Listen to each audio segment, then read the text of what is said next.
Hi friends, હું પ્રવીણ હડિયા નીલકંઠ વિદ્યાપીઠ YouTube ચેનલમાં આપનું હાર્દિક સ્વાગત કરું છું। આજે આપણે ચેપ્ટર નંબર 5 માં આદિકોષ કેન્દ્રીય કોષ વિશે જે છે એ અભ્યાસ કરવાનો છે। આગળ આપણે અભ્યાસ કરી ગયા પણ જે થોડી માહિતી છે એ સમજી લઈએ। પહેલું જે છે આપણને આપેલું છે, ટૂંકમાં માહિતી આપો, ટોપિકનું નામ છે આદિકોષ કેન્દ્રીય કોષ, અથવા તો એનું બીજું નામ જે છે પ્રોકેરિયોટિક સેલ, ઇંગ્લિશમાં એને કહેવાય પ્રોકેરિયોટિક સેલ। હવે જો આદિકોષ કેન્દ્રીય કોષમાં પહેલા તો કોષ કેન્દ્ર જે છે એ કેવા પ્રકારનું હોવું જોઈએ? પ્રાથમિક પ્રકારનું, એટલે કે કોષ કેન્દ્ર ફરતે કોષ કેન્દ્ર પટલનો અભાવ ધરાવતા હોય આવા કોષને આદિકોષ કેન્દ્રીય કોષ અથવા તો પ્રોકેરિયોટિક સેલ કહે છે। અને આવા કોષ ધરાવતા સજીવોને શું કહેવાય? આદિકોષ કેન્દ્રીય સજીવો કહે છે। એટલે યાદ રાખવાનું છે કે આમાં કોષ કેન્દ્રમાં ફક્ત કોષ કેન્દ્ર સ્વરૂપે શું આવેલું છે? તો કે કોષ કેન્દ્ર સ્વરૂપે ફક્ત જે છે એ ન્યુક્લિયોઇડ આવેલું છે। એટલે એક પ્રકારનું બિન હિસ્ટોન જે છે એ પ્રોટીન તરીકે પણ જે છે એ ઓળખે। એટલે કોષ કેન્દ્ર સ્વરૂપે ન્યુક્લિયોઇડ, ઘણા ન્યુક્લિયોઇડ ઉપર બીજા નાના ગોળાકાર ડીએનએ આવેલા હોય એને પ્લાઝમિડ કહેવાય, પણ જે તમારે ભણવામાં આવતા નથી। એટલે જે બીજું ડીએનએ જે છે કોષ કેન્દ્રની બહારનું ડીએનએ તરીકે પણ ઓળખવામાં આવે। દાખલા તરીકે ઉદાહરણ આપેલા છે આદિકોષ કેન્દ્રીયના, બેક્ટેરિયામાં સાયનોબેક્ટેરિયા એટલે થાય નીલહરિત લીલ। બીજું ઉદાહરણ છે ઇપીએલો પ્યુરોનમોનિયા લાઇક ઓર્ગેનિઝમ માઇક્રોપ્લાઝમા, એના ઘણા બધા જે છે એ ઉદાહરણ છે। હવે ત્યાર પછી બીજો મુદ્દો જોઈએ, તેમાં કોષ કેન્દ્ર પટલ શું હોય છે? અભાવ, એટલે કોષ કેન્દ્રની ફરતે કોષ કેન્દ્ર પટલ આવેલું હોતું નથી। અભાવને કારણે કોષનો કોષ કેન્દ્રીય પટલ વાળો જે કોષ કેન્દ્રીય વાળો જે ભાગ જે છે એ કેવો હોય? અલ્પ વિકસિત, જે અથવા તો કોષો વિકાસ પામેલો ભાગ હોય છે। એટલે કયા ભાગની વાત કરીએ છીએ? આ ભાગની જે છે આપણે વાત કરીએ છીએ। આ અવિકસિત પ્રદેશમાં માત્ર ન્યુક્લિક એસિડ, જે ન્યુક્લિયોઇડ સ્વરૂપે જે આવેલું છે કોષ કેન્દ્રમાં, માત્ર ન્યુક્લિક એસિડ જ આવેલું છે, જેને શું કહેવાય? ન્યુક્લિયોઇડ કહે છે। એટલે યાદ રાખવાનું છે કે કોષ કેન્દ્રમાં આદિકોષ કેન્દ્રીય કોષના કોષ કેન્દ્રમાં માત્ર શું આવેલું છે? Nucleic acid. વિવિધ પટલમય અંગિકા, જેવી કે કઈ કઈ પટલમય અંગિકાઓ? આમાં બધી પટલમય અંગિકાઓ ગેરહાજર છે। કણાભસૂત્ર, હરિતકણ, ગોલ્ગી કાય, અંતઃકોશ રસદાર વગેરેનો જે છે એ શું હોય છે? અભાવ હોય છે। એટલે યાદ રાખવાનું છે કે કઈ કઈ અંગિકાઓ જે છે એ ગેરહાજર હોય છે। એટલે આ બધી અંગિકાઓ જે છે એ આદિકોષ કેન્દ્રીય કોષમાં જે છે એ ગેરહાજર હોય। આ બધી અંગિકાઓ જે છે આપણે ડિટેલમાં પછી આગળ કોષ કેન્દ્રીય કોષમાં જે છે એ ભણવાના છે। પ્રકાશ સંશ્લેષી બેક્ટેરિયામાં ક્લોરોફિલ કોષરસ પટલની પુટિકા એટલે કોથળી જેવી રચનામાં હોય છે, જેને ક્રોમોઝોમ તરીકે પણ ઓળખવામાં આવે છે, પણ તમારે આપેલું નથી કે જે પટલની પુટિકા જેવી રચનાઓ હોય જેમાં પ્રકાશ સંશ્લેષી બેક્ટેરિયા એટલે જે સ્વયંપોષી બેક્ટેરિયા હોય, એ સ્વયંપોષી બેક્ટેરિયામાં અમુક એવી જે છે એ રચના હોય, એ રચનાને નામ આપ્યું ક્રોમોઝોમ, અને એ ક્રોમોઝોમ જે છે એ પ્રકાશ સંશ્લેષણમાં આવા પટલ ઉપર જે છે આવી પુટિકા જેવી હોય છે રચના, એ રચના કઈ છે? તો કે એ રચના જે છે પ્રકાશ સંશ્લેષી રચના। આ પ્રકાશ સંશ્લેષી જે રચના છે એ કઈ પ્રક્રિયામાં? તો કે પ્રકાશ સંશ્લેષણની ક્રિયામાં મહત્વનો ભાગ ભજવે છે। એનું નામ છે ક્રોમોઝોમ, જે તમારે ભણવામાં આવતું નથી। એટલે પ્રકાશ સંશ્લેષી બેક્ટેરિયા, આપણને એવો પ્રશ્ન થાય કે ભાઈ આદિકોષ કેન્દ્રીય કોષ જે છે એમાં બધા સજીવો, અમુક સજીવો એવા છે કે જે પ્રકાશ સંશ્લેષી છે, તો એમાં હરિતકણ ગેરહાજર હશે કે હાજર? પણ એમાં હરિતકણ ગેરહાજર જ હોય, એની જગ્યાએ શું આવેલું હોય? ક્રોમોઝોમ। એટલે જે છે એ ખાસ યાદ રાખવાનું છે। જેમ આમાં કણાભસૂત્ર આદિકોષ કેન્દ્રીય કોષમાં ગેરહાજર છે શ્વસન માટે, તો તમને એવું થાય કે શ્વસન માટે કઈ કાર્ય એટીપી માટે કઈ અંગિકા આવેલી હોય તો એના માટે પણ આવી પટલની રચના આવેલી હોય એનું નામ છે મેસોઝોમ. એ મેસોઝોમ જે છે એ કણાભ સૂત્ર જેવું જે છે એનું કાર્ય હોય છે જે એટીપી સંશ્લેષણમાં મદદરૂપ થાય. એટલે આદિકોષ કેન્દ્રીય કોષમાં ઘણા સૂત્રોની જગ્યાએ શું આવેલું હોય છે મેસોઝોમ જે છે એ આવેલી હોય છે. નેક્સ્ટ આપણે જોઈએ અહીંયા તફાવત આપેલું છે આદિકોષ કેન્દ્રીય કોષ અને સુકોષ કેન્દ્રીય કોષ. કોષ કેન્દ્રના આધારે સજીવોના કોષોના પ્રકાર બે ક્યાં ક્યાં તો કે પ્રોકેરિયોટિક અને યુકેરિયોટિક એટલે આદિકોષ કેન્દ્રીય કોષ અને સુકોષ કેન્દ્રીય કોષ. તેમાં પહેલો મુદ્દો આદિકોષ કેન્દ્રીય કોષમાં આપણે જોઈએ પહેલો મુદ્દો કોષ કેન્દ્ર પટલની શું છે ગેરહાજરી. આમાં શું છે કોષ કેન્દ્ર પટલની હાજરી. આમાં કોષ કેન્દ્ર પટલની ગેરહાજરી છે એટલે કોષ કેન્દ્ર વાળો વિસ્તાર જે છે એ કેવો છે અલ્પ વિકસિત અને આમાં કોષ કેન્દ્રીય વાળો વિસ્તાર જે છે કેવો છે વિકસિત. કોષ કેન્દ્ર વિકસિત ને આમાં આદિકોષ કેન્દ્રીય કોષમાં કોષ કેન્દ્ર અલ્પ વિકસિત.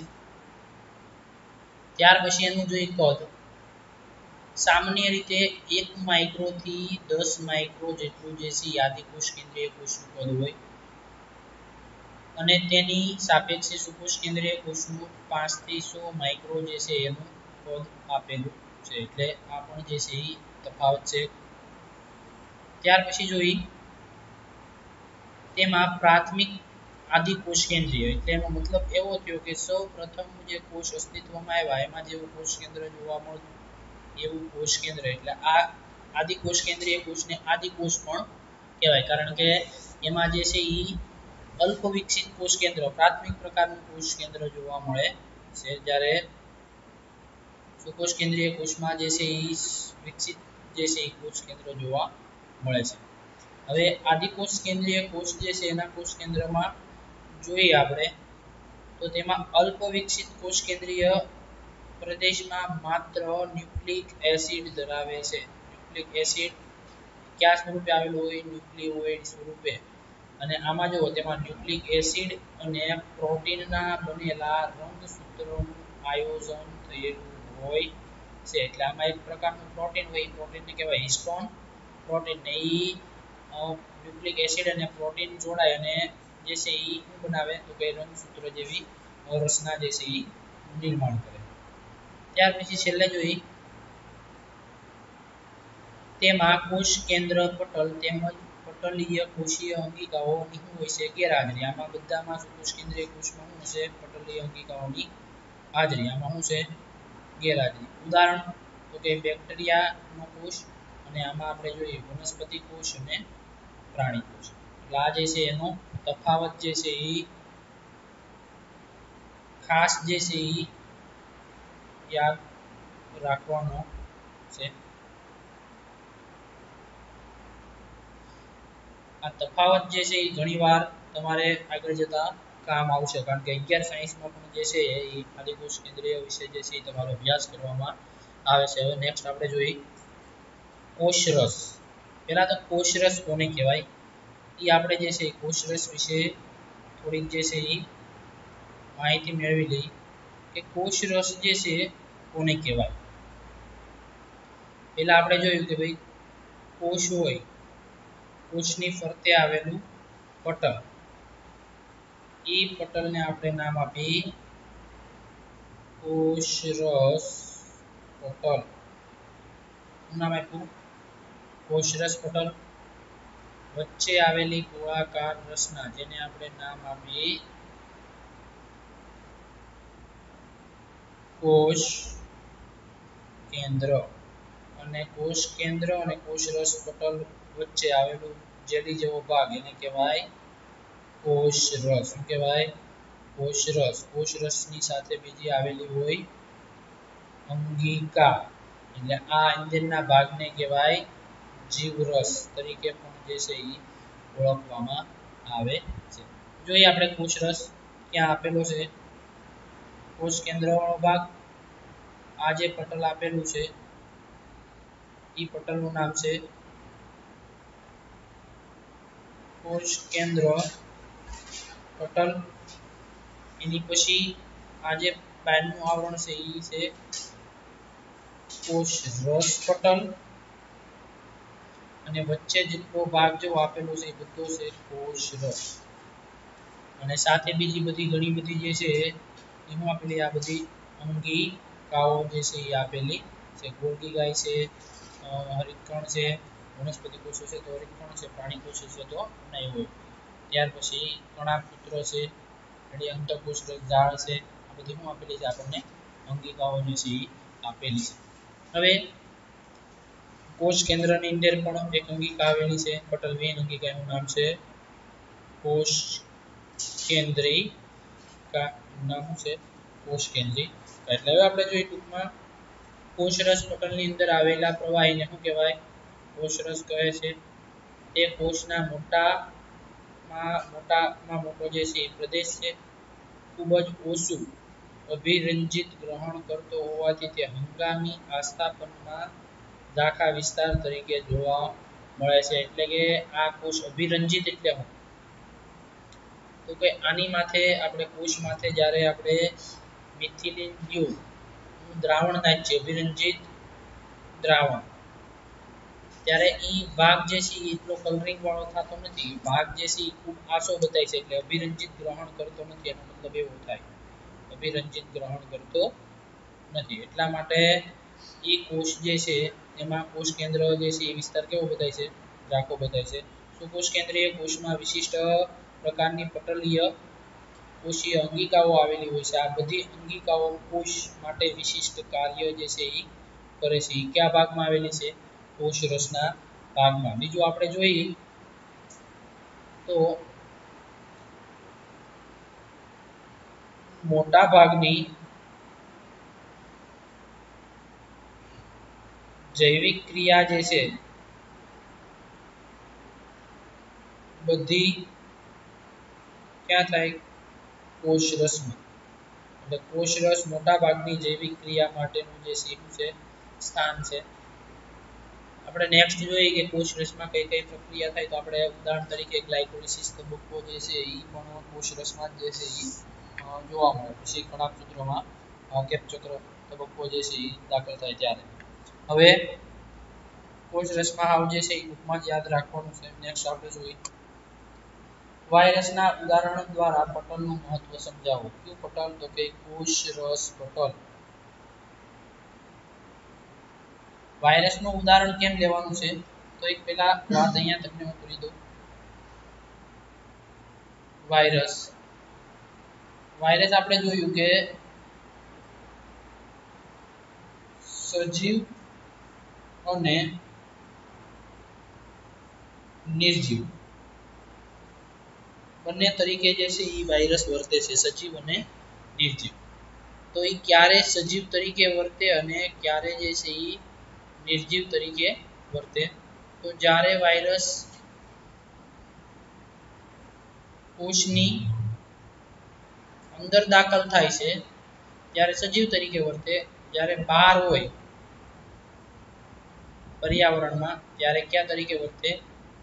નિર્જીવ તરીકે જે છે એ વર્તે છે. જ્યારે અંદર દાખલ થાય ત્યારે સજીવ તરીકે વર્તે છે. વાયરસ કોઈ પણ પ્રકારના પટલ ધરાવતા નથી. યાદ રાખજો, વાયરસમાં કોઈ પણ પ્રકારનું જે છે એ પટલ હોતું નથી. તેથી તે જીવંત લાક્ષણિકતા ધરાવી શકતા નથી અથવા તો જીવંત લાક્ષણિકતા ધરાવતા નથી.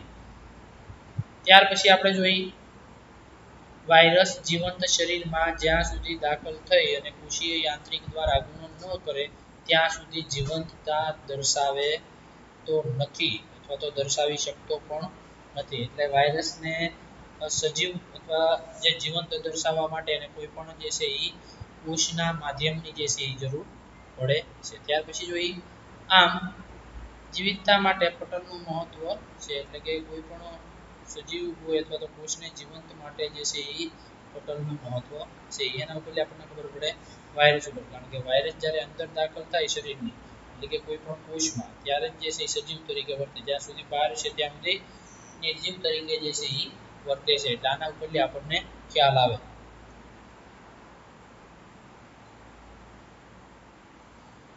હવે જે છે આપેલું છે કોષીય અંગિકાઓ એટલે શું, શા માટે સુકોષ કેન્દ્રીય કોષ પટલમય અંગિકાઓ ધરાવે છે, અગત્યની કોષીય અંગિકાના નામ આપો। આ જે છે ખાલી વાંચવાનું જ છે, પણ તોય તે અમુક શબ્દ જે આવતા હોય તે સમજતા જઈએ। પહેલો મુદ્દો, સુકોષ કેન્દ્રીય કોષ વિવિધ પ્રક્રિયાઓને એકબીજાથી અલગ રાખવા માટે કોષ રસમાં પટલથી આવરિત નાની રચનાઓ ધરાવે છે, જેને કોષીય અંગિકાઓ કહે છે। અંગિકાઓ કોને કહેવાય? યાદ રાખજો કે સુકોષ કેન્દ્રીય કોષમાં વિવિધ પ્રક્રિયા અથવા તો જૈવિક ક્રિયાઓ અલગ રાખવા માટે કોષ રસમાં પટલથી આવરિત રચનાઓ આવેલી છે, એ રચનાઓને શું કહેવાય? અંગિકાઓ કહે છે। કેવી અંગિકાઓ? પટલમય અંગિકાઓ। એમાંની કેટલીક એવી અંગિકા છે જે પટલ ધરાવતી નથી, ઉદાહરણ તરીકે રિબોઝોમ।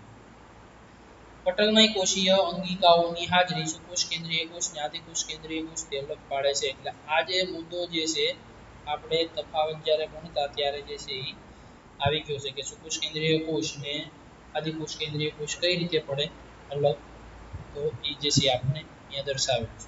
ત્યાર પછી પ્રત્યેક કોષ બાહ્ય પર્યાવરણથી અલગ રહેવા માટે પટલ ધરાવે છે। કયું પટલ ધરાવે? કોષરસ પટલ। બહુકોષીય સજીવો તેમની જટિલ રચના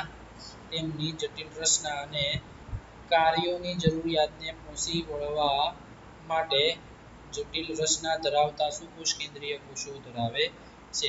આ કોષો વિવિધ રાસાયણિક પ્રક્રિયાઓ જે છે એ દર્શાવે છે। બધી પ્રક્રિયાઓ જે છે એ જુદા જુદા પ્રકારના કોષો દ્વારા જે છે એ થાય છે, એટલે યાદ રાખજો। ત્યાર પછી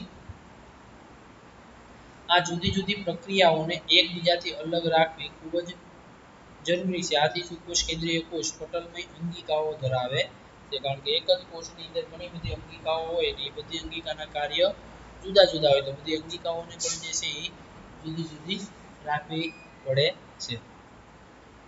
ત્યાર પછી અગત્યની બધી જે છે એ કોષીય અંગિકાઓ આપણને આપેલી છે। અંતઃકોષરસ જાળ, ગોલ્ગી ગાય, લાઇસોસોમ, કણાભસૂત્ર, રંગકણ એટલે કે હરિતકણ અને રસધાની, આ જે છે એ પટલમય અંગિકા છે। આની સિવાયની પટલ વિહીન પણ અંગિકાઓ છે। એમાં પહેલું અંતઃકોષરસ જાળ, પણ આપણે પહેલા જોઈ લઈએ પટલમય અંગિકા અને બીજી આપેલી છે પટલ વિહીન અંગિકા। પટલ વિહીન અંગિકા કઈ કઈ છે? તો કઈ રિબોઝોમ, પછી આપેલું છે કોષ કેન્દ્રિકા, ત્યાર પછી તારા કેન્દ્ર, આ બધી કેવી અંગિકાઓ છે? પટલ વિહીન અંગિકાઓ છે। એમાંની પહેલી અંગિકા પટલમય અંગિકામાં અંતઃકોષરસ જાળ, તો અંતઃકોષરસ જાળ કોને કહેવાય? કોષની અંદર જે છે એ એકદમ જાળા જેવી જે છે એ રચના જોવા મળે, કોષ કેન્દ્ર પટલ અને કોષરસ પટલ સાથે જે છે એ જોડાયેલી રચના, એને આપણે નામ આપી અંતઃકોષરસ જાળ। એટલે આ થાય કે અંતઃકોષરસ જાળ। કઈ જાળ થાય? અંતઃકોષરસ જાળ। સ્થાન સુકોષ કેન્દ્રીય કોષમાં કોષરસ અથવા કોષરસના વિસ્તારમાં સમગ્ર સંકેન્દ્રિત રીતે પથરાયેલી પટલમય રચનાને અંતઃકોષરસ જાળ કહે છે।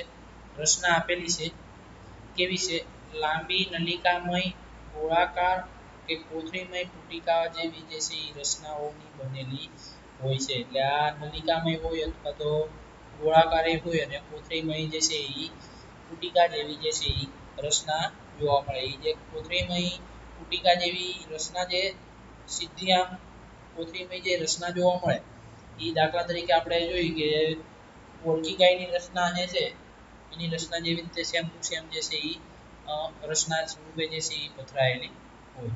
હવે આપણે વાત કરીએ અંતઃકોષરસ જાળની, તો અંતઃકોષરસ જાળના મુખ્ય બે પ્રકાર છે, કણિકા વિહીન અંતઃકોષરસ જાળ અને કણિકામય અંતઃકોષરસ જાળ।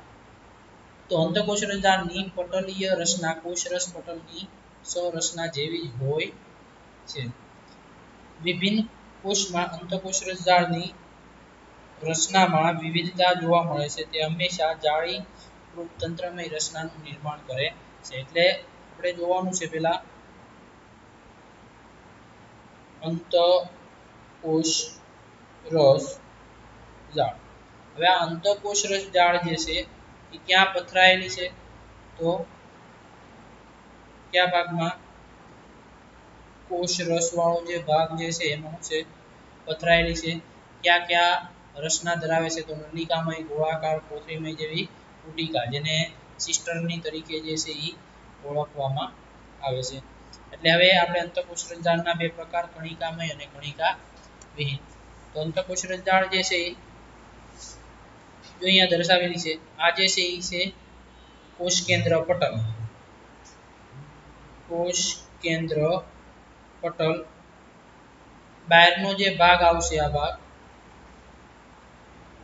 ભાગ થાય કોષરસ પટલ। કયો ભાગ થાય કોષરસ પટલ। હવે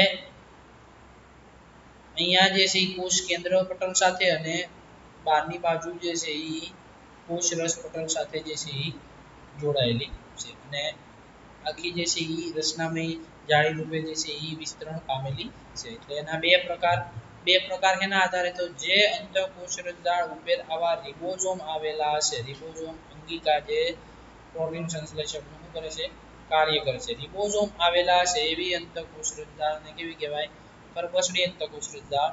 અને જે અંગિકા ઉપર જે છે એ રિબોઝોમ આવેલા હોતા નથી એટલે આવડી જે આખી અંતઃકોશ રસ જાળ જે છે એ દર્શાવેલી છે એ તો એને કેવી અંતઃકોશ રસ જાળ કહેવાય લીસી અંતઃકોશ રસ જાળ। એમાં કણિકામય અને કણિકા વિહીન બંનેના જે છે એ કાર્ય અલગ અલગ છે। કણિકામયનું કાર્ય જે છે એ યાદ રાખજો પ્રોટીન સંશ્લેષણ અને લીસી અંતઃકોશ રસ જાળ છે એનું કાર્ય છે લિપિડ અને સ્ટેરોઇડનું સંશ્લેષણ। તેની સપાટી પર રિબોઝોમ હોતા નથી લીસીમાં અને ઓલાની સપાટી પર શું હોય છે રિબોઝોમ હોય છે। હવે એના કાર્ય અંતઃકોશ રસ જાળના કાર્ય પહેલું કાર્ય જે છે આપણને આપેલું છે કોષ કેન્દ્ર અને કોષરસ વચ્ચે કોષરસના વિવિધ પ્રદેશોમાં દ્રવ્યોના વહન માટે અંતઃકોશ રસ જાળ વહન માર્ગ તરીકે જે છે એ ઉપયોગી છે। એટલે કોષ કેન્દ્ર અને કોષરસ વચ્ચે જેટલી પણ આપલે થાય એના વહન માર્ગ તરીકે પણ જે છે એ અંતઃકોશ રસ જાળ ઉપયોગી છે। કોષના અગત્યના કાર્ય માટે આવશ્યક પ્રોટીન ખાસ યાદ રાખજો કે કોષના જેટલું પણ પ્રોટીન અને લિપિડનું નિર્માણની જરૂર પડે એના માટે પણ જે છે મહત્વનો ભાગ ભજવે છે કોણ અંતઃકોશ રસ જાળ। કેટલાક પ્રોટીન અને લિપિડ કોષરસ પટલના બંધારણમાં ઉપયોગી છે જ્યારે કેટલાક ઉત્સેચક અંતઃસ્ત્રાવો તરીકે જે છે એ કાર્ય કરે છે। એટલે એવું નથી કે માત્ર જે છે એ અંતઃકોશ રસ જાળમાંથી પ્રોટીન અને લિપિડ અને સ્ટેરોઇડ જે છે એનું સંશ્લેષણ થાય। સ્ટેરોઇડ એક પ્રકારનો ઘણીવાર ઉત્સેચક તરીકે પણ જે છે એ વર્તે છે પણ એટલું બધું તમારા મીડિયમમાં આવતું નથી।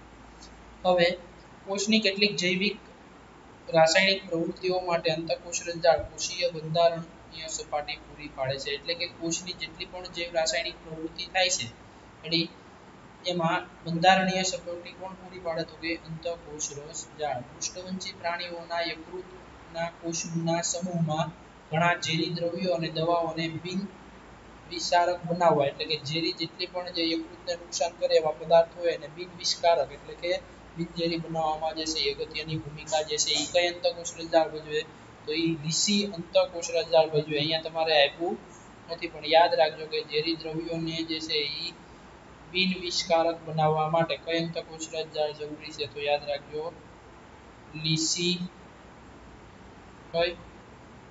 લીસી અંતઃકોશ રસ જાળ જે છે એ જરૂરી છે।